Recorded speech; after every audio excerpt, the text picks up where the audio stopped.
का 2 सिलेक्शन हुआ है अभी रिसेंट 2 एग्जाम में। पीएचई में उनका सिलेक्शन हुआ, पीएचई जेई में, और डब्ल्यूआरडी है ना, डब्ल्यूआरडी में इनका सिलेक्शन हुआ। शीतल जो है वो इंस्टीट्यूट आकर के ज्वाइन करती हैं 2022 में।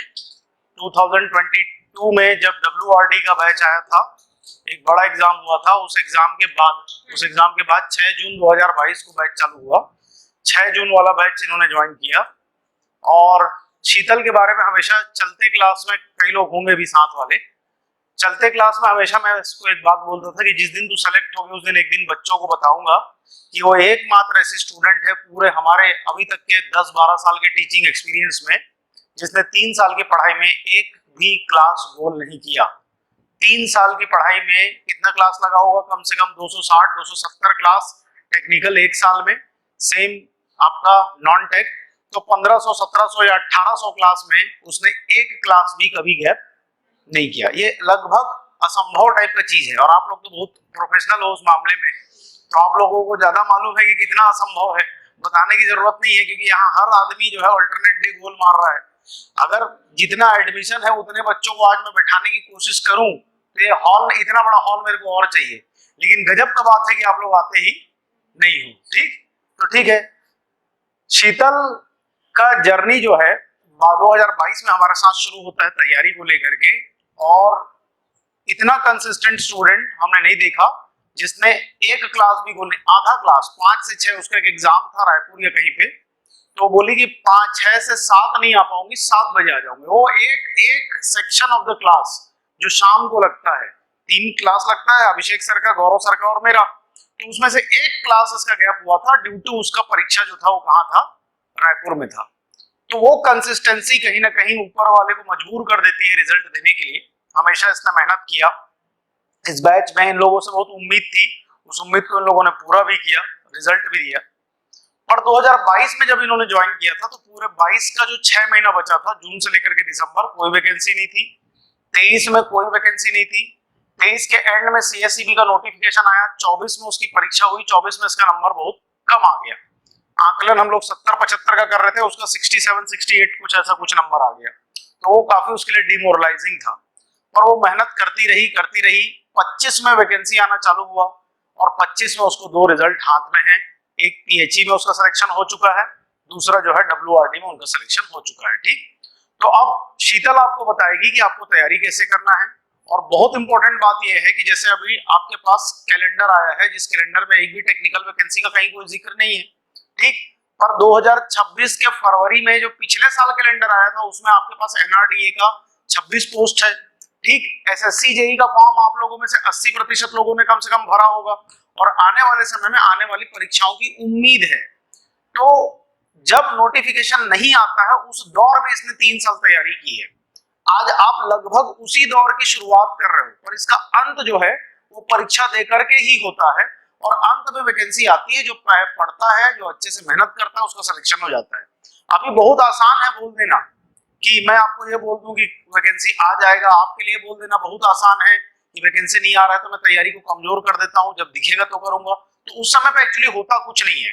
वो 2-3-4 महीने में आदमी सिर्फ भागता है, ये पढ़ लेता हूँ, वो पढ़ लेता हूँ। तो दिस इज द टाइम जिस समय शीतल ने, जिस समय मानसी ने, इन लोगों ने अपना स्ट्रेंथ गेन किया, और जब एग्जाम आया तो इन लोगों ने हैमर किया और सिलेक्शन लिया।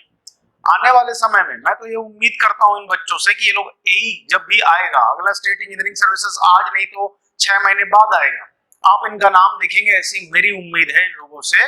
और पता नहीं लोग पढ़ रहे हैं कि नहीं पढ़ रहे हैं, लेकिन इनको पढ़ाई करना चाहिए क्योंकि इनकी काबिलियत उसके, ये लोग उसके योग्य हैं। तो अब शीतल से मैं बात कराता हूँ आपकी, आपका जो भी डाउट होगा आप पूछिएगा।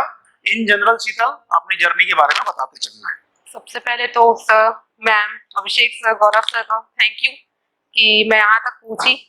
मतलब उनका मोटिवेशन और गाइडेंस इतना था कि मुझे हर एक स्टेप पे मुझे कोई भी प्रॉब्लम आता था, मैम सर जाके पूछ लेती थी, सर मेरे से ये नहीं हो रहा है, वो नहीं हो रहा है, सब चीज में गाइडेंस की।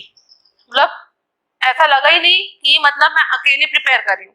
मतलब मैम सर सब लोग एक साथ, ऐसा लग रहा था कि हम लोग पूरा एक वो नहीं होता, मतलब पूरा जर्नी में, मतलब फ्रेंड्स के साथ जैसे पढ़ते हैं। खैर मैं तो अकेले पढ़ती थी, मतलब यहाँ नाना नानी के साथ रहती थी, मामा मामी, तो सब बहुत मोटिवेट किए, गाइडेंस दिए। तो मेरा जर्नी यहाँ 8 अगस्त 2022 से शुरू हुआ। उसके पहले वो 400 जो WRD का आया था, उसमें मतलब मैं खुद सोची कि मैं खुद से पढ़ के देखती हूँ, नहीं होता। पहले तो गाइडेंस बहुत जरूरी है। यहाँ मैम सर जो पढ़ा रहे, एक एक लाइन इंपॉर्टेंट है। मैं उसको मतलब इतने अच्छे से मतलब नोट्स बनाती थी कि मेरे को अपने कॉपी का मतलब लगभग 40-50 बार तो मैं पढ़ ही ली होंगी टेस्ट के पहले। जैसे टेस्ट होता है यहाँ पर जनरली हर एक महीने में, लास्ट में भी शायद हो रहा है, तो मैं इतने अच्छे से अपने कॉपी को पढ़ ली थी कि मेरे को अपना कॉपी का कहाँ पर मैं क्या लिखी हूँ मुझे ये भी पता रहता था। तो ऐसे ही चलता रहा। फिर ये एक तो असिस्टेंट मैनेजर का आया था, उसमें तो खैर उसी टाइम स्टार्ट करी थी, 5-6 महीना हुआ था, तो उसमें ज्यादा अच्छा रिजल्ट नहीं आ पाया। और जब मैं तैयारी नहीं कर रही थी, मतलब जो 400 पोस्ट आया था उसमें तो मेरा रैंक 2000 के आसपास आया था, तो उसमें कोई सिलेक्शन की कोई उम्मीद नहीं थी, कोई गुंजाइश नहीं थी। जैसे ही मैं यहाँ करी कोचिंग स्टार्ट, ना ड्रास्टिक चेंज आया कि मेरा असिस्टेंट मैनेजर में मुझे अभी भी याद है कि मेरा 143 रैंक था छत्तीसगढ़ में, वो पहला था। तो मुझे ऐसा लगा कि मैं कर सकती हूँ। सर टारगेट देते हैं ना कि मतलब पोस्ट कम आ रहा है लेकिन आपको कम से कम 100-150 के अंदर रहना है, वो सही टारगेट है, उसको आपको अचीव करना पड़ेगा। फिर CSCB का रिजल्ट आया, उसमें मैंने मतलब तैयारी अच्छे से करी थी, मैम क्रैश कोर्स पूरा बहुत अच्छे से हर चीज पढ़ाई थी। मैं भी सोची थी टेस्ट सीरीज वगैरह अच्छे से देती थी, ठीक ठाक नंबर आ जाते थे उसमें, तो मुझे लगा कि मैं कर सकती हूँ। और सर भी उसमें टारगेट दिए थे 100 या 150 के अंदर रहना है। लेकिन पता नहीं पेपर के दिन मेरा ऐसा क्या हुआ कि मैं आता हुआ क्वेश्चन को गलत करी थी। वो एक कटघोरा वाला क्वेश्चन था, मैंने उसको टिक किया था कटघोरा में, लेकिन लगा था मैं कुछ और, इतना इजी क्वेश्चन क्यों पूछेगा। फिर मेरे को मैम मतलब 8 अगस्त को उसका रिजल्ट आया था, 10 अगस्त को मैम बुला के बोलती है, पूछती है कि कहाँ क्या क्या गलती करी। वैसे मैं मैम को पहले ही बता दी थी। मेरा आया था उसमें 289 रैंक, देख के मैं उसमें वो PDF में भी लिखते ना, मैं वर्स्ट रिजल्ट लिखी थी उसमें, अभी मेरे को याद है, मैं देखती भी हूँ PDF में वर्स्ट रिजल्ट था मेरा, क्योंकि उसमें मैं बहुत अच्छे से मतलब अपना 100% दी थी। मैम मेरे को 10 अगस्त को बुलाई और बोलती है कि तू साम दाम दंड भेद जो लगाने लगा, जैसे भी कर, तेरे को अगले सिलेक्शन लिस्ट में मेरे को तेरा नाम चाहिए। और मतलब मेरे को लग गया, मेरे को करना ही है। और मैं वो अपने नोट पे लिखते ना मोबाइल में, उसमें मैं बकायदा लिखी 10 अगस्त 2024 को मैम बुलाई और मुझे बोली है और मुझे किसी भी हाल में नेक्स्ट सिलेक्शन लिस्ट में अपना नाम चाहिए। अब धीरे धीरे चलता रहा मेरा प्रिपरेशन, टेस्ट होते थे, मैं हर एक टेस्ट ईमानदारी से दी हूँ। मतलब ऐसा होता था कि टेस्ट में उठ के चले जाए ऐसा नहीं करती थी, बकायदा उसके लिए पढ़ती थी, जो भी सिलेबस रहता था कॉपी, अपने कॉपी पे स्टिक रही, इधर उधर कोई भी सोर्स मैंने फॉलो नहीं किया। क्वेश्चन प्रैक्टिस के लिए जो मैम बुक बोलती है ESE गुप्ता एंड गुप्ता, वो सबको मैंने लगाया। प्लस नॉन टेक में भी मतलब कॉपी, इसके अलावा हम ये पढ़ ले वो पढ़ ले, मैं कुछ नहीं करी, मैं सिर्फ और सिर्फ कॉपी। वो होली बुक जो होता है ना, मतलब कोई भी मतलब रिलीजन का, मेरे लिए वही था। और मैंने कॉपी को इतना अच्छे से रखा था कि मैं अपने कॉपी को कुछ नहीं होने देती थी, चाहे कुछ भी हो जाए। तो फिर मैम मेरे को बोली और फिर मैं धीरे धीरे टेस्ट दी।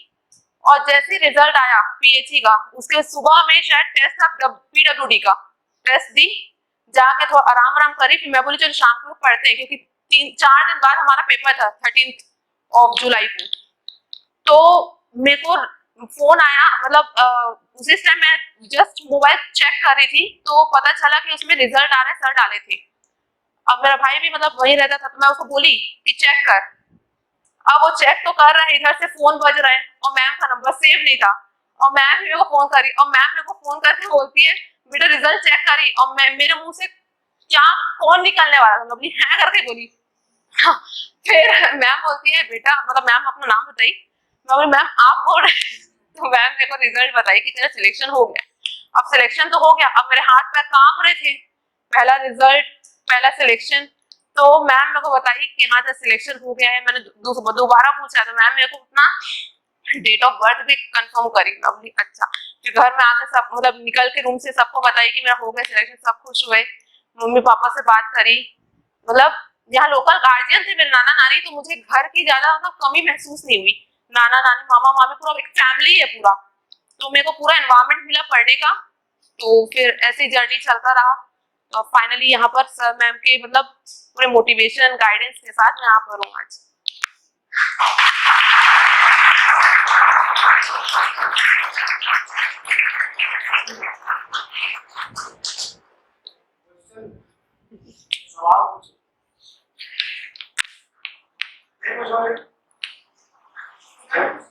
हाँ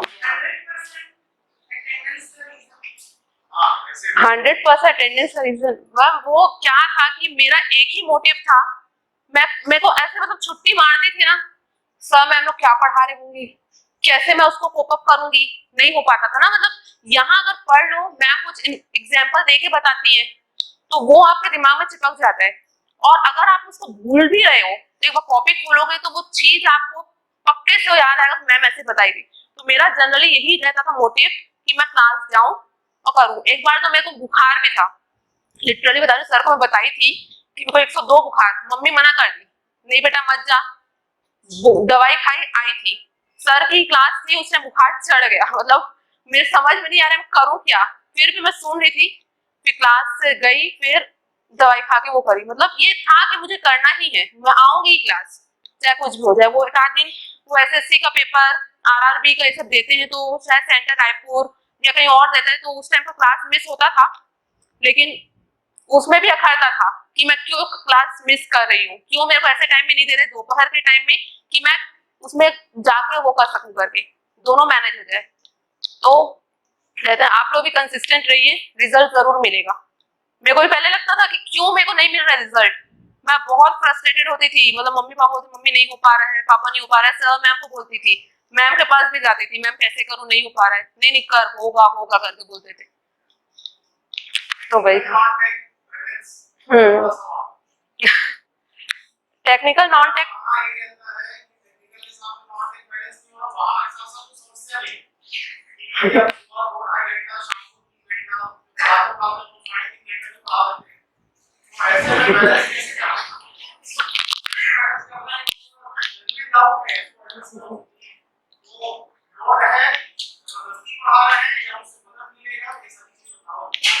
नॉन टेक तो लोड बिल्कुल नहीं है, क्योंकि हर एक एग्जाम में अब नॉन टेक पूछ रहे हैं। बस ये पीडब्ल्यूडी में बस नहीं पूछा था, बाकी सब में पूछा। तो मैं जनरली ऐसा करती थी कि यहाँ पढ़ रहे हैं, मैम जो पढ़ा रहे हैं जाके रिवीजन करें। नॉन टेक की क्लास में पानी सर तो पूरा याद कराते हैं, 5 बार बोलते हैं, वो दिमाग में चिपक जाता है, तो वो हो जाता है। फिर अभिषेक सर, गौरव सर भी मुझे इतना पढ़ा देते हैं कि अगर आप रिवीजन कर रहे हैं तो आपको समझ आ जाएगा, यही याद करके जाना है, ये मेन मोटिव रहता है। कभी कभार ऐसा होता है कि हम कुछ भूल रहे हैं तो आप कॉपी खोलेंगे तो आपको याद हो ही जाएगा। बैलेंस करना बहुत ज्यादा इंपॉर्टेंट है, क्योंकि उसके बिना नहीं होगा। तो मैं जनरली पहले में स्टार्टिंग में मेरे को बहुत प्रॉब्लम होता था कि मैं मतलब कैसे करूं, नॉन टेक नहीं हो पा रहा है, स्टार्टिंग में लगा, उसके बाद फिर जनरल आदत बनते गया तो हो जाता है। सिलेक्शन नहीं होता है, डिमोरलाइज भी रहता है, परेशान होते हैं, उसको बाहर आगे पढ़ाई के अलावा मतलब पढ़ाई से तो बंधे रहना ही है। आप अगर डिमोरलाइज हो रहे हैं, डिमोटिवेट हो रहे हैं, मैम सर से बात करिए, 24/7 रहते हैं, अवेलेबल रहते हैं। मैं जनरली ये करती थी, मतलब पढ़ते थी और कुछ भी ऐसा होता था, मेरे को तो बहुत फ्रस्ट्रेशन होता था। पहली बात तो जो पढ़ रही हूँ, कुछ हो नहीं रहा है, ऐसे मैं बात करती थी, अपने खुद से बात करती थी, क्यों नहीं हो रहा है मेरे से। तो वो है, एक फेज रहता है, और इनफैक्ट अप्स एंड डाउन्स तो आते ही, हर एक प्रिपरेशन में आता है। बाकी आप उसे मैनेज करिए और बात करिए सर मैम से, वो लोग मतलब रास्ता बताते हैं कि आप कैसे उससे बाहर निकले। मेरे को भी मतलब वो सीएसईबी के टाइम नहीं था, मैम जैसे ही मेरे को मोटिवेट करी कर सकती है तो मैंने किया, तो हो जाता है। रिवीजन और टेस्ट सीरीज इसमें इंपॉर्टेंस होता है। रिवीजन तो मतलब मैं बताई ना, अपने कॉपी को मैं 40-50 बार, मैं अपने मतलब कॉपी को 40 से 50 बार रिवीजन करी थी। मेरे को मतलब शॉर्ट नोट्स बोलते हैं सर बनाने के लिए, मैंने स्टार्टिंग में बनाया था, फिर जब मैं रिपीट करी, सर मेरे को बोले रिपीट करना जरूरी है, तो मैंने रिपीट किया। तो उस टाइम ऐसा करती थी कि मेरा कॉपी जो था, ब्लैक से हेडिंग और ब्लू पेन से मतलब जो एक्स्ट्रा जो रहता है वो सब इंपॉर्टेंट फॉर्मूला प्लस वो जो इंपॉर्टेंट पॉइंट्स नहीं होते, जैसे सेंटी सॉल्व के लिए, ये क्लेई सॉल्व के लिए, डेटा, 6, 11, 24, 10, 17, 32 ये सब याद होगा नंबर ऑफ कॉन्फ्लिक्टिंग पॉइंट्स वाला, ये सब मैं जनरली रेड पेन से लिखती थी। तो रिवीजन के टाइम क्या होता था, तो शॉर्ट नोट्स खोलने की जरूरत नहीं पड़ती थी, मेरा वो कॉपी 2 घंटे में रिवाइज होता था। अब मैं क्या करती थी, रेड पेन ही इंपॉर्टेंट है जनरली, पलटती थी, तो ऐसा एट लास्ट ऐसा हो गया था 2 घंटे में पूरा कॉपी रिवाइज मैं ऐसे करती थी। और फिर टेस्ट और क्या बोलते हैं ये आप वो देंगे, क्या बोलते हैं क्वेश्चन प्रैक्टिस करेंगे, उसके पहले आपको पढ़ना है, बढ़िया 2 घंटे में रिवाइज किए, 1 घंटा क्वेश्चन बना लिए जितना बना सकते हैं, तो मैं वैसे ही करती थी। तो मुझे शॉर्ट नोट्स जनरली लास्ट में वो रेफर करने की जरूरत नहीं पड़ी, लेकिन बनाना चाहिए शॉर्ट नोट कि अगर आपके पास टाइम नहीं है, लास्ट के 10 दिन है, पेपर सडनली आ गया, तो आप उसको कम से कम एक बार ऐसे गो थ्रू करें तो हो जाता था। टेक्निकल का ऐसा कौन सा सब्जेक्ट था जो कॉलेज पढ़ने के दौरान टेक्निकली डिफिकल्ट लगा और मैडम से पढ़ने के बाद चीजें आसान हो? सब था सर सब था। एक्चुअली मैं खैर कॉलेज में भी स्टूडियस ही रही थी, तो उस टाइम तो क्या रहता था, 80 नंबर का पेपर 16 इंटू 5, 5 यूनिट्स होते थे, 3 यूनिट पढ़ के जाओ, आराम से पास हो जाते थे। तो उस टाइम ऐसा रहता था, कोविड वाला था हमारा फेज, तो उस टाइम हम तो पेपर लिख रहे हैं तो समझ भी नहीं रहे क्या लिख रहे हैं, ऐसा होता था। तो यहाँ आने के बाद जब मैं आई थी, यहाँ पर सर्वे चला था, 3 क्लास लास्ट का बचा था, तो मैम पढ़ा रही, उसी टाइम से मुझे समझ आने लग गया कि अब लास्ट क्लास है, क्या समझ आएगा बोलते हैं। मेरे को उसी दिन से मैम पूछी समझ आया, मैं बोली एकदम अच्छे समझ में आया। यहाँ मम्मी पापा छोड़ने के लिए आए थे, तो मम्मी पापा के सामने पूछ रहे थे कि कैसे मतलब कैसे समझ आ रहा है कि नहीं, ऐसे ऐसे करके बहुत अच्छे से। मैम का क्लास आप पहले दिन और अगर आखिरी दिन करेंगे सब इम्पोर्टेंट है, एक भी क्लास मत मिस करना, ये एडवाइस है सच में। एक बच्चों को दिक्कत है जो कई बार क्या होता है कि टीचर जो प्रॉब्लम को एड्रेस नहीं कर पाता है, बच्चे क्योंकि अभी नया है, लोग तैयारी में अपने संघर्ष को जी करके सिलेक्शन लिए, तो आपको आपके प्रॉब्लम को एड्रेस कर सकते हैं। तो तुम्हारा कोई प्रॉब्लम है, खुद करके पूछो, सामने खड़ी है, हो सकता है कि उसको भी ये प्रॉब्लम आया, यहाँ बिना प्रॉब्लम वाला है। हाँ यशवंत नाम है ना तेरा? जैसे तो आपके लिए ये चाहे दोस्ती रहा हो या तो आप कैसे मैं सच बताऊं, मतलब दोस्ती यारी तो क्या था कि मेरा यही जो फ्रेंड्स थे, बाकी कॉलेज वाले तो सब क्या कर रहे हैं मुझे भी आइडिया नहीं है, लिटरली बता रही हूँ, मेरे को मतलब कोई आइडिया नहीं कि कौन एमटेक कर रहा है, कौन जॉब कर रहा है, किसी से मैं कनेक्टेड नहीं हूँ फिलहाल। तो यही थे, मानसी थे और कुछ लोग थे यहाँ, तो उन्हीं से बात होता था। बाकी घर जाती थी अपने शेल्फ पे, मैम बोलती ना अपने शेल्फ पे पढ़ो, मैं वैसे ही करती थी, मतलब मैं कभी लाइब्रेरी नहीं गई, कुछ नहीं, मैं अपने से पढ़ती थी, जो डाउट आया मैम सर से बात करें, मैम सर से पूछे, और इतने में ही मेरा मतलब यहाँ तक पहुंच पाई हूँ।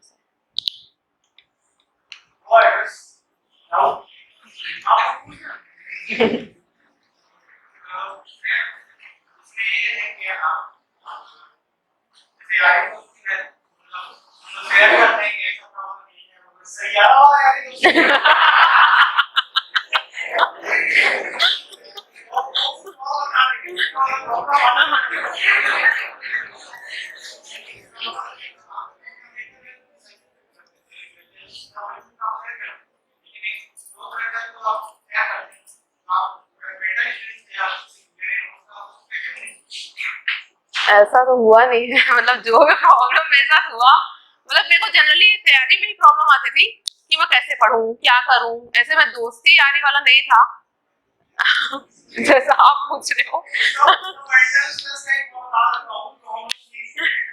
जैसे आप लोग उसको 75 नंबर आए हैं, उम्मीद कर रहे थे, वो 67 नंबर का आगे पास गई तो उसके चेहरे पे आ जाता था, रो रो हो जाता, उसका आंख लाल हो जाता था, नाक लाल हो जाता था, और उसके बाद पूछती थी कैसे करूं, ठीक उस कैसे करूं का हमारा उत्तर हमेशा ये था और हो जाए, ये हुआ है ना, ठीक, तो इसको टेंशन आता था, बहुत ज्यादा आता था, वो उसके चेहरे पे आ जाता था, पूरे क्लास के दौरान चेहरा उसका लाल रहेगा, आंख रहेगा, लेकिन देखो मेहनत करती रही, सिलेक्शन हो गया।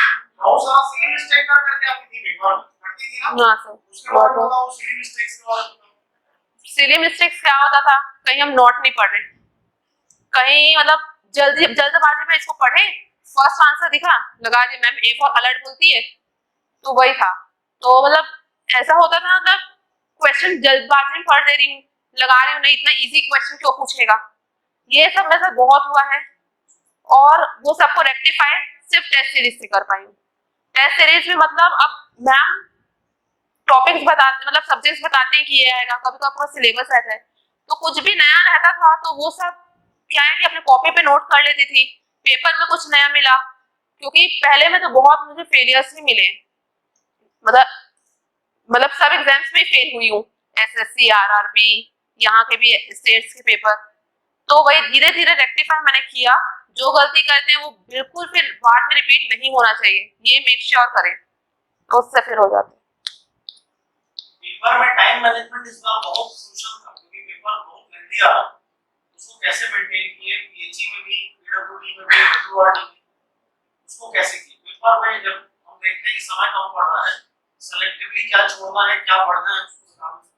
अब पीएचई का पेपर तो एकदम ड्रास्टिक चेंज कर दिया। हम गए थे कि मतलब मैम बहुत अच्छे से प्रिपेयर कराई थी, वहां जाने के बाद तो पहले वो फ्रंट पेज में नहीं रहता 48 पेजेस का, मैं बोली 48 पेजेस में पूछना क्या चाह रहा है भाई, है ना। उसके बाद फिर वो पेपर खोलने के अलाउ किए तो देखी, पहले पूरा पलट के देखी, मैं बोली इतना क्या पूछना चाह रहा है, फिर एक एक बार थोड़ा सा पढ़ी, थोड़ा बहुत मतलब ओवरव्यू देखी, 2 सेकंड या 2 मिनट के लिए तो मैं सुन एकदम मतलब कुछ समझ में नहीं आ रहा है कि क्या करूं। फिर मैंने सोचा अगर मेरे लिए टफ है तो सबके लिए टफ है, स्टार्ट करी क्वेश्चन नंबर 1 से। मैं कभी बीच से ऐसे उठा के नहीं करती थी कि 10वें क्वेश्चन करूं 20वें क्वेश्चन करूं, ऐसे नहीं करती, स्टार्टिंग से करी। उस टाइम नॉन टेक था, जितना में से बना पहले पूरा मतलब एक बार साइकिल चलाते ना, मैं कम से कम 3 साइकिल चलाती थी, तो पहले साइकिल में से मतलब 10 से 15 क्वेश्चन बने जो मुझे एग्जैक्ट पता थे। फिर मैं बोली मतलब वो आधे घंटे बना, आधे घंटे मैंने ऐसा किया था कि आधे घंटे में मैंने 10-15 क्वेश्चन ही सॉल्व किए। फिर मैं बोली कि अब धीरे धीरे पढ़ते हैं, एक एक क्वेश्चन को मैंने बहुत अच्छे से पढ़ा, और इस टाइम तो बहुत सीक्वेंस ये सब करके पूछा था, तो बनाते गई। फिर सेकंड साइकिल चला तो उसमें 50 के आसपास बने, थर्ड साइकिल में फिर 80 82 ऐसे कुछ बने थे। अब टाइम खत्म, 2 घंटा ऐसे निकला पता ही नहीं चला। वो इन्विजिलेटर आके बोल रहे हैं मैम हो गया कंप्लीट, अब आप करिए, घर को साइड से फाड़ते नहीं है, वो भी वही फाड़ के दिए मेरे को, और मैं गिन रही हूँ लास्ट में मेरे 82 क्वेश्चन बने। मतलब कहाँ हो गया, मतलब कैसे हो गया 82 क्वेश्चन 90 क्रॉस करने। सर मैम लोग बोलते हैं कि एकदम मतलब हाई अटेम्प्ट करने हैं, और इनफैक्ट सही है वो कि आप हाई अटेम्प्ट करेंगे, आपका खुद का मतलब वो ह्यूमन एरर इस सब के कारण कुछ कुछ कम होगा। तो उसके बाद फिर मैम अपने घर बुलाती है, तो मैम अपने घर गए तो सब लोग ऐसे बैठे थे और सब लोग 93 92 95 98 ऐसे अटेम्प्ट, और मैं मैम में से पूछ रही, मैं बोली मैम 82, कुछ समझ में नहीं आ रहा है। अब मैं मतलब ऐसे ही डर रहता है ना कैसे होगा करके, फिर मतलब एक्यूरेसी मेंटेन करी थी उसमें, पता नहीं चला। लेकिन बहुत सारे क्वेश्चंस ऐसे थे नॉन टेक में कि मेरे वो सही थे और मैंने उसको मार्क नहीं कर पाया, टाइम नहीं था। तो वही प्रॉब्लम हुआ, टाइम मैनेजमेंट आप इतने अच्छे से रखें कि आपका पेपर अगर 2 घंटे का है तो 1 घंटा 45 मिनट्स में बन जाए। इतना आप अपने आप को इतना मतलब प्रिसाइज रखिए, शार्प करिए अपने आप को, क्वेश्चन पढ़ के अच्छे से आप आंसर लगाएं, सो दैट 15 मिनट्स अगर आपसे कुछ बन ही नहीं रहा है तो आप उसमें थोड़ा सा गो थ्रू कर सके और बना सके। फिर वही पीडब्ल्यूडी डब्ल्यूआरडी में भी वही हुआ, तो इस टाइम मैंने मतलब थोड़ा सा टाइम मैनेजमेंट मैंने जल्दी किया, तो 90 प्लस क्रॉस करी मैं उसमें क्वेश्चंस में। बाकी करिएगा स्टार्टिंग से ही कि आप अपना स्पीड हाई रखिए, पहले से लो कर रहे हैं फिर 1 घंटे बाद आपको मतलब लगा कि नहीं अब जल्दी करना है, तब नहीं हो पाएगा। स्टार्टिंग से ही आप स्पीड अपना बनाए रखें और लास्ट तक के पूरा बनाना है वही स्पीड से। स्पीड को मेंटेन कराना टेस्ट सीरीज बहुत हेल्प करता है। यहाँ आप लोग जो ज्यादा क्वेश्चन पूछते हैं कम समय में, उसके पीछे रीजन यही है कि यहाँ 75 1 घंटे में बनाने का अगर टारगेट रखेंगे तो फाइनली वहां पर जो उसको हेल्प करेगा, तो हेल्प नहीं करेगा, क्योंकि आप लोग कितना भी कठिन पेपर सेट करें एग्जाम वर्किंग ज्यादा हो जाता है, इसलिए मतलब पढ़ने के टाइम पे आप कुछ पुराना रीजन वगैरह अपना देखिए, तो उस समय थोड़ा सैड होता है और सोचने लग जाते हैं कि आप कर पाएंगे कि नहीं, मतलब इसमें मानसिक स्थिति ये आप सोचते नहीं सिर्फ पढ़ते तो उससे थोड़ा तक के मतलब मेरे को लगा कि हाँ हो जाएगा, बीच में फिर वो कंप्लीट वाला समय कि नहीं। अब मैं मोस्टली थोड़ा ज्यादा ही सोच रहा हूँ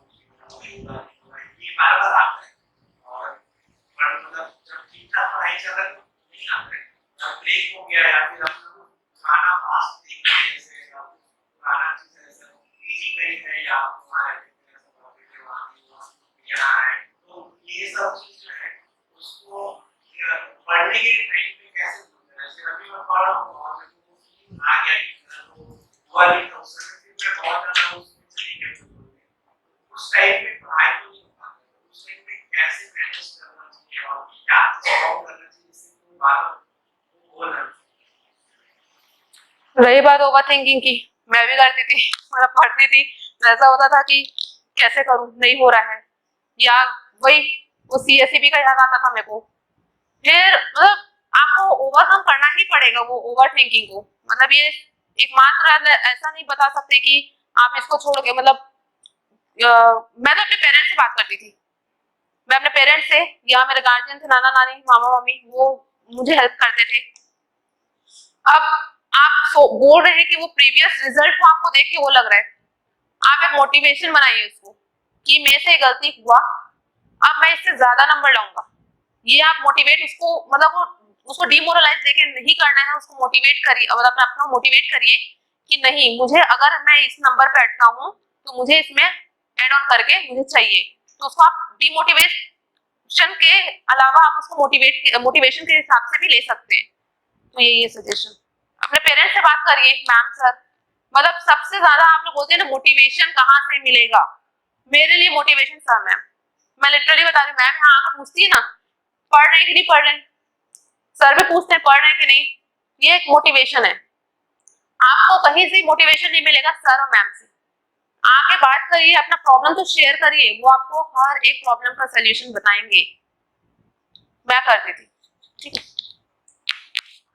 ये ना प्रॉब्लम अभी जो बच्चे 3-4 साल से तैयारी में लगे हैं उनके साथ में ये प्रॉब्लम मैं भी देखा हूँ कि वो अपने प्रीवियस रिकॉर्ड जिसमें सिलेक्शन नहीं हो पाया उससे डरते हैं, आउट ऑफ द पास्ट जिसको बोलते हैं।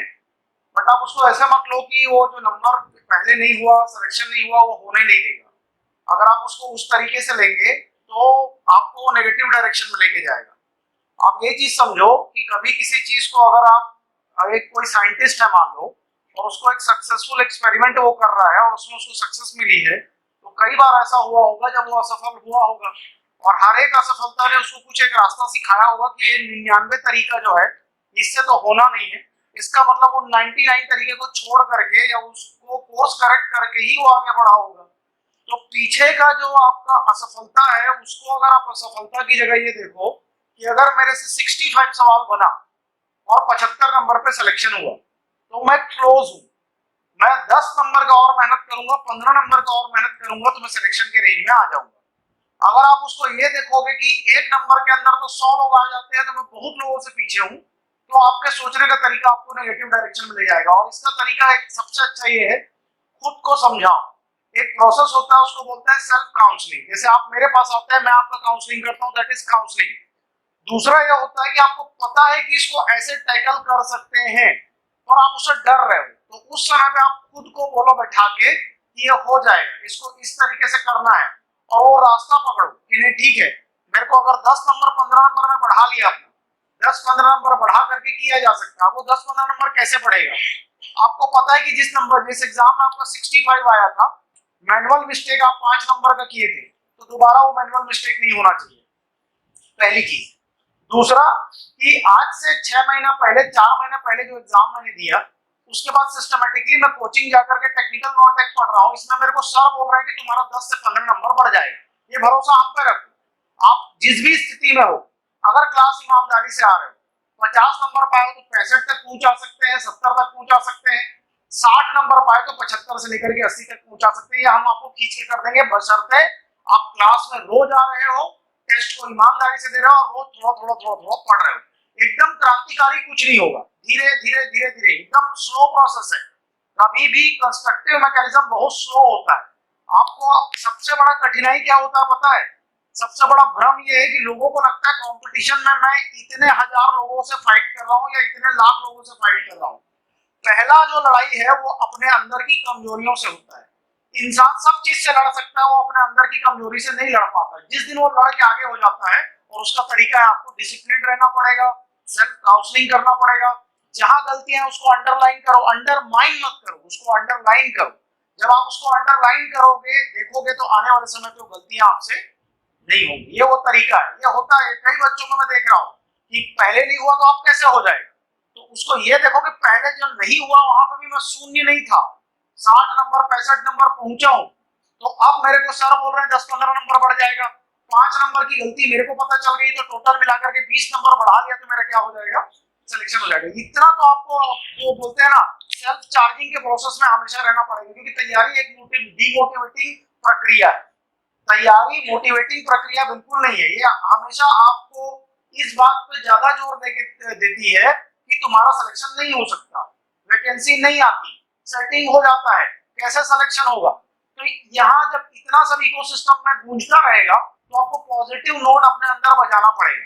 आपको ये बोलना पड़ेगा कि मैं सिविल से हूँ, बाकी सब में लाखों लोग मिलते हैं, यहाँ पर 15,000 फॉर्म भरते हैं, 12,000 परीक्षा देते हैं, 12,000 में अगर 100, 200, 300 पोस्ट आ रहा है तो ये सबसे आसान एग्जाम है दुनिया का, जिसमें कि अगर आप ठीक कर रहे हो और अपने अंदर की कमजोरियों से लड़ रहे हो तो आपको क्या हो सकता है, सिलेक्शन हो सकता है। ये सेल्फ काउंसलिंग की प्रक्रिया है। दूसरा एक चीज मैं बार बार बोल रहा हूँ, बच्चे चीज नहीं कर रहे हैं लेकिन करना चाहिए आप लोगों को। आपका जो मंथली टेस्ट हो रहा है ना, वो टेस्ट पेपर लेकर के रेस्पेक्टिव टीचर से मिलो। उससे क्या होगा, जब गलती की हो वो गलती का एक ऐसा डायरेक्शन टीचर दे सकता है आपको, जो आपको ना जीवन भर के लिए वो सवाल से जोड़ देगा। और उस सवाल का हो सकता है डायमेंशन खोल दे, जिससे आपका दिमाग खुल जाए, जो पढ़ करके क्लास में भी ना हो, खुद से पढ़ करके भी ना हो। टीचर जब डिस्कस करता रहता है, कई बार ऐसा होता है कि वो ऐसी चीज समझा देता है जो कि अब वो चीज को बार बार समझाना क्लास में संभव नहीं, सिलेबस भी तो करवाना है। तो जहां आप गलतियां कर रहा हूं बार बार, उनको लेकर के रेस्पेक्टिव टीचर से मिलो। हम लोग 5-5 आदमी लगे हैं इस चीज के लिए कि आप लोगों का सिलेक्शन हो जाए, तो आप उसको यूटिलाइज करो ना। इक्का दुक्का मुश्किल से बच्चों को मैं पेपर खींच के मंगाता हूँ, ला तेरा पेपर देखूंगा, तब मेरे को लाके पेपर दिखा दो।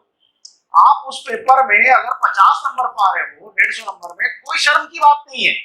लेकिन वो जो 100 सवाल बन सकते थे वो क्यों नहीं बने, या तो आपके पास उसका उत्तर होना चाहिए या आपको टीचर के पास पहुंचना चाहिए। दो में से कुछ एक काम करना आपके लिए जरूरी है। तो भागो मत, डट जाओ। दो टाइप का भागना होता है, या तो भाग लो रन अवे, या भाग लो पार्टिसिपेट।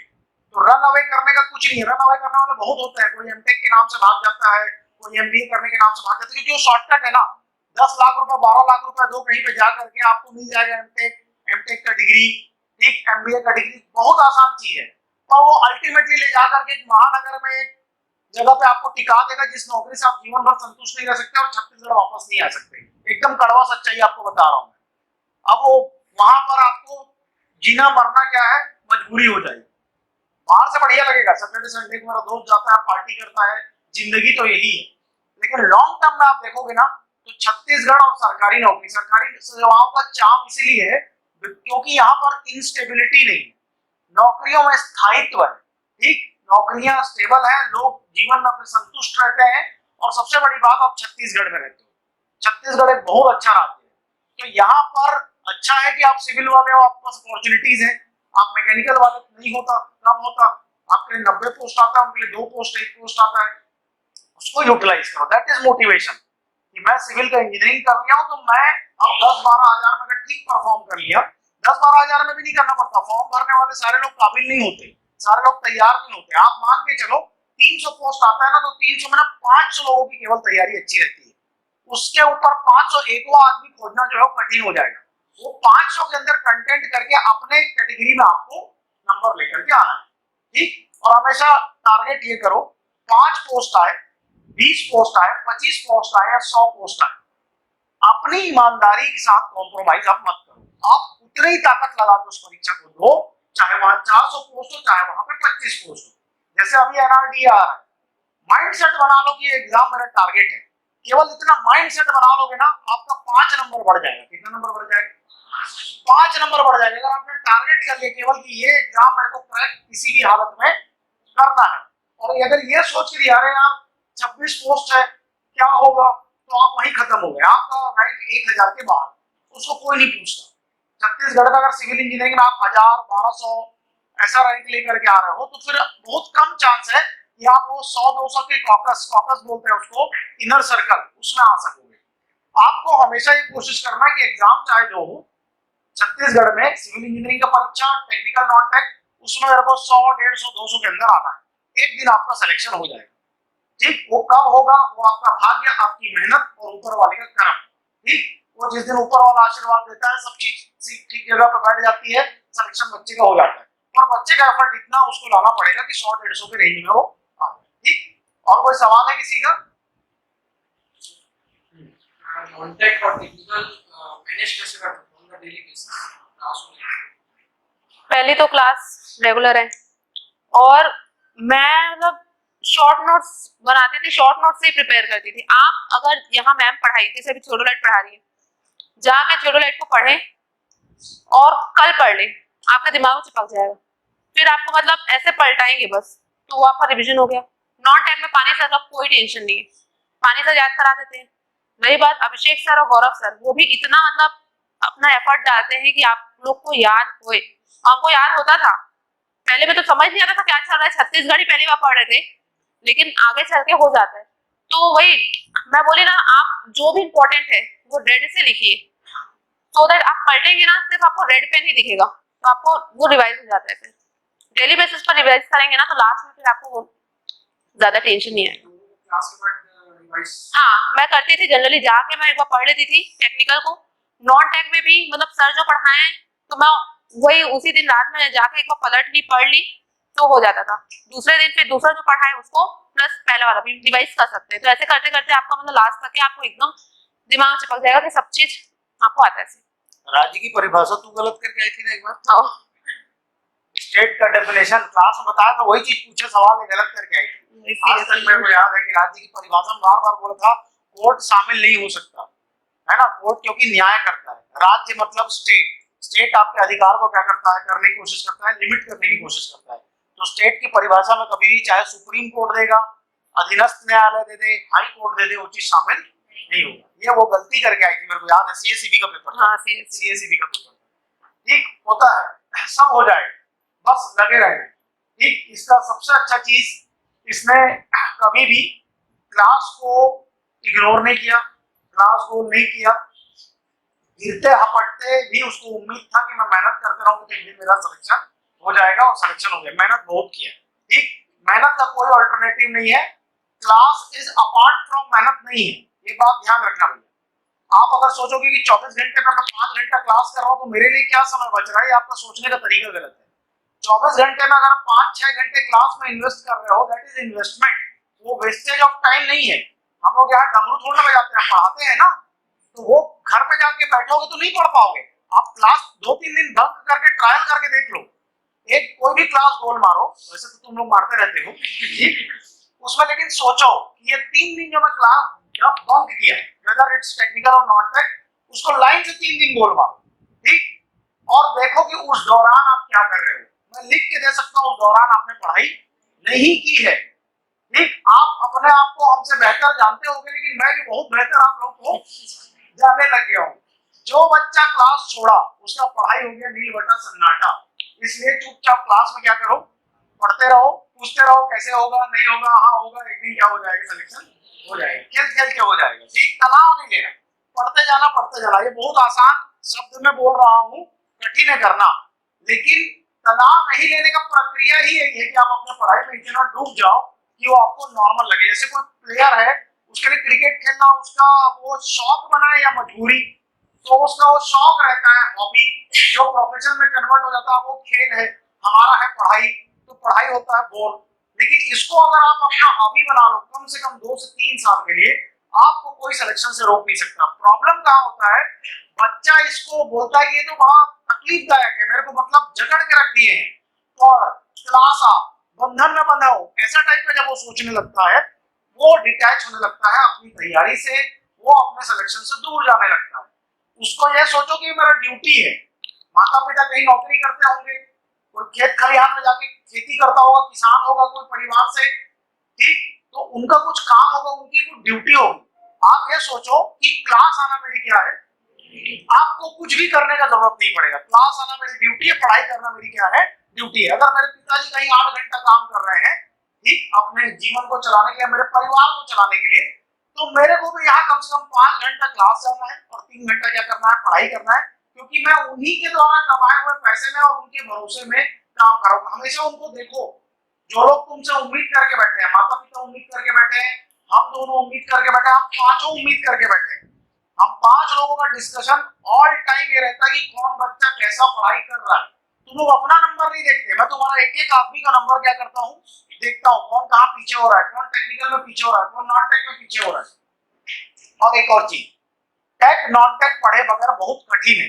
पीडब्ल्यूडी में नहीं आया ठीक है, एक आध एग्जाम और हो जाएगा भविष्य में जिसमें नहीं आएगा, लेकिन इन general SSC, state engineering services and common of the JE, अगर 5 बार जेई हुआ है पिछले 3 साल में, तो 5 बार में 4 बार आपका टेक्निकल और क्या है, नॉन टेक है। टेक्निकल आपको 55 नंबर तक पहुंचा देगा, सिलेक्शन नहीं दिलवा पाएगा। बेस टेक्निकल है, इसलिए मैं बोलता हूँ टेक्निकल में मेहनत करो, लेकिन सिलेक्शन दिलाने के लिए आपको जो एक्स फैक्टर चाहिए दैट इज नॉन टेक्निकल। उसमें आप 25 नंबर अगर आ रहा है और 16-17 से कम नंबर पा रहे हो, तो बहुत रेयर चांस है कि आपका क्या होगा, वहां पर सिलेक्शन होगा। अगर आप 15 के नीचे गिर गए तो नहीं होगा, 10-8 को तो आप भूल जाओ, ठीक। अगर आप 22-23 में पहुंच गए तो आप टॉप भी कर सकते हो। तो टॉप करवाने का काम और आपकी बिल्डिंग को सुंदर बनाने का काम कौन करेगा, नॉन टेक्निकल करेगा। बेस बनाना, पूरा स्ट्रक्चर बनाना, ये सिविल इंजीनियरिंग का टेक्निकल सिलेबस है। रंगाई पोताई एक्स फैक्टर जो दिखेगा कि भैया या तो सिलेक्शन हो गया या तो सिलेक्शन नहीं हुआ, ये काम कौन करेगा, नॉन टेक्निकल करेगा, ठीक। तो एक वो होता है ना कि आप धीरे धीरे जोड़ते चले जाते हैं और आखिरी में वो निकलेगा कि आपको रिजल्ट देता है। ये एक्युमुलेशन है, एक्युमुलेशन ऑफ एफर्ट है। टेक्निकल, नॉन टेक, क्लास आना, खुद पढ़ना, ठीक। कुछ भी अगर आपको लगता है कि ये मेरे को नहीं करना चाहिए, आप छोड़ दो और उसके बाद वो 2-3 दिन का आकलन करो कि इस बीच में मैंने छोड़ करके क्या खुद पढ़ाई की, क्या आपको अपने अंदर से उत्तर क्या हो जाएगा, मिल जाएगा, ठीक। और आने वाले समय में, क्योंकि अभी ये फेज ड्राई फेज चल रहा है, इस समय कठिन है। सामने जैसे हमारे पास इस साल के कैलेंडर में कुछ भी जेई वगैरह का नहीं है, ठीक। एक अगर हम फरवरी वाले परीक्षा को छोड़ दें तो पहला ताकत तो फरवरी वाले में लगाना है कि फरवरी वाले पेपर में मेरे को 100-150 के अंदर क्या लाना है, रैंक लाना है। उसी दिशा में हम लोग काम कर रहे हैं, उसी दिशा में आप काम करो। रही बात उसके आगे की कहानी, तो आपको सबको पता है स्टेट में जब भी चुनाव नजदीक आता है तो भर भर के क्या आता है, वैकेंसी आता है। इस समय की पढ़ाई को आप निवेश के तौर पर देखिए, इन्वेस्टमेंट के तौर पर देखिए, जो 27-28 में आपको क्या देगा, परिणाम देगा। 2027 में 2028 में क्या देगा, परिणाम देगा, ठीक। और ये पता नहीं चलता कि कब आपको यहाँ 1 साल बीत जाता है, कब आपको यहाँ 1.5 साल बीत जाता है, कब आपको यहाँ पे 3-3 साल क्या हो जाता है, बीत जाता है। ये उस दिन पता चलता है या तो आपके पास रिजल्ट होता है या आप सामान बांध के दूर छोड़ के बिना रिजल्ट लिए वापस जाते हो। वो वाला फेज बड़ा दुखदाई होता है, उसको जीवन में मत लाने देना। और हर आदमी सेलेक्ट हो सकता है अगर वो क्या करे, एफर्ट करे, ठीक। मेरा तो यहाँ ऐसा था कि 3 साल कैसे निकला नहीं पता, लिटरली नहीं पता। और वहां जाने के बाद मतलब घर में हूँ तो वही मैं बोलती हूँ, 3 साल मेरे को समझ में नहीं आया। मैं घर से बोल रही थी मम्मी मैं 2 महीने में लग के दिखाऊंगी जॉब, नहीं होता। मतलब थोड़ा सा लंबा है, मतलब वैकेंसी आएगी कि जरूर होगा, सिलेक्शन क्यों नहीं होगा, लेकिन लगा 3 साल, लेकिन पता नहीं चला वो 3 साल। यहाँ मतलब फैमिली है, ये पूरी फैमिली ही है आपकी, आप मतलब इसको सेकंड होम मानिए और करते रहिए। और मेन ये वाला पीरियड ना अच्छा है, इसमें आपके साथ में लोग हैं, सिलेक्शन पा जाओगे, घर चले जाओगे तो बोर हो जाओगे, होता है ना बोर। पढ़ाई भी नहीं होती घर में। जितना मैं यहाँ डेडिकेटेड होके पढ़ती थी, वही क्लास आना मेरे लिए इसलिए इम्पोर्टेंट था। अगर हम एक टॉपिक पकड़े घर में पढ़ेंगे तो 5 घंटा लगेगा, वही चीज आपको सर 45 मिनट्स में बताएंगे और वो इतने अच्छे से बताएंगे कि आपको वापस बुक खोलने की जरूरत नहीं पड़ेगी। वो हर एक सोर्सेज से हर चीज बता देते हैं। अगर आप कुछ भी टॉपिक पढ़े, इंडस वैली सिविलाइजेशन, सर पूरा अच्छे से 45 मिनट में कंप्लीट, और वही आप बुक खोलेंगे तो आपको समझ में नहीं आएगा क्या पढ़े। तो इसीलिए क्लास आना। और ऐसा नहीं है कि मतलब आप बोल रहे हैं कि हमको पढ़ने का टाइम नहीं मिलता, सुबह आ रहे शाम आ रहे। मैं ऐसा करती थी कि मतलब मैं अगर अब ऐसा है ना, संडे को भी कपड़ा धोना वो पूरा एक साथ एक्यूमुलेट हो जाता है, तो मैं अपना कपड़ा धोते धोते वो आरसीसी का पूरा कोड रिवाइज, स्टील का कोड रिवाइज, ट्रांसपोर्टेशन को कुछ डेटा है और ये अपना ये सॉइल को कुछ डेटा है, फॉर्मूला है, वो सबको वैसे ऐसे करते करते मतलब रिवाइज कर दी थी। तो ये भी पढ़ाई है। आती थी मतलब गाड़ी से आती थी, स्कूटी से 5 मिनट लगता था, वो 5 मिनट में वो साइंस का रिवीजन कर लिए, ये इसका है ये इसका है, ऐसे करके रिवाइज कर लिए। तो मेरा ऐसा रिवीजन चलता था। ऐसे आप डेडिकेटेड होकर बैठ के पूरा पढ़ रहे हैं, वो भी एक पढ़ाई है, प्लस आप कुछ काम करते करते पढ़ रहे हैं, वो भी एक पढ़ाई है। तो आप कोशिश करिए कि जितना हो सके क्लास आइए, आपका टाइम इन्वेस्ट हो रहा है, ये लिटरली मैं बता रही हूँ, टाइम इन्वेस्ट हो रहा है, कोई टाइम वेस्ट नहीं हो रहा है। बोलते हैं ना क्लास जाके टाइम वेस्ट हो रहा है, कुछ नहीं। रिपीट कर सकते हैं तो रिपीट करिए, वो आपके लिए बेनिफिशियल है। बाकी फिर आप मेहनत करते रहिए, रिजल्ट मिलेगा। और अगर मैं कर सकती हूँ तो आप भी जरूर कर सकते हैं, ये चीज ध्यान में रखिए। क्योंकि मुझे भी पहले कुछ नहीं आता था, जीरो जीरो होता है ना, नॉलेज कुछ नहीं था। यहाँ आई, सब चीज सर मैम ने पढ़ाया, सब चीज की, तो if I can then you will also. Thank you.